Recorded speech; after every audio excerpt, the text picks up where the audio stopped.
அனைவருக்கும் வணக்கம். எப்படியோ இந்த இந்தியா கூட்டணி நினைச்சதை சாதிச்சிட்டோம் அப்படிங்கிற மாதிரி ஒரு பக்கம் சத்தம் போட்டுட்டு இருக்காங்க. ஆனால் இன்னொரு பக்கம் ஒரு பொதுமக்களாக இருந்து பார்க்குறப்போ ரொம்ப ஒரு பெரிய வருத்தமாக இருக்குங்க. நேத்தி பார்லிமெண்ட்ல பெண்களுக்கு 33% இடஒதுக்கீடு மசோதா, இந்த பாராளுமன்ற தொகுதியில் மறு சீரமைப்பு, இந்த மசோதா எல்லாமே பாஸ் ஆகலை. 3/2 பங்கு பெரும்பான்மை அப்படிங்கிறத லோக்சபாவில் வாங்க முடியல. அப்படிங்கிறதுனால இந்த 33% பெண்களுக்கு இடஒதுக்கீடு அந்த மசோதாவை ஃபர்ஸ்ட் பிஜேபி கொண்டு வராங்க.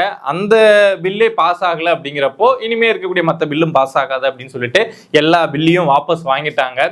இதுல என்னடா பெருமை, இந்த நரி மூஞ்ச பாரு இதுக்கு சிரிக்குது அப்படிங்கிற மாதிரி பெண்களுக்கு 33% இடஒதுக்கீடு கொடுக்கணும் அப்படிங்கிறது எவ்வளவு நாள் இந்தியாவில் இருக்கக்கூடிய எவ்வளவு நாள் கோரிக்கை.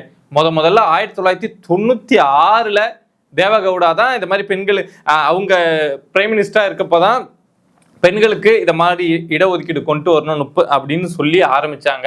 ஸோ அதுல இருந்து 96 கொண்டு வந்தது. அதுல இருந்து குறுக்க எத்தனை வருஷம் நம்ம காங்கிரஸ் ஆட்சியில் இருந்தாங்க. 2004 இருந்து 2014 வரைக்கும் நம்ம காங்கிரஸ் ஆட்சியில் இருந்தாங்கல்ல. ஆனா இந்த முயற்சி அப்படிங்கிறத எடுத்தாங்களா?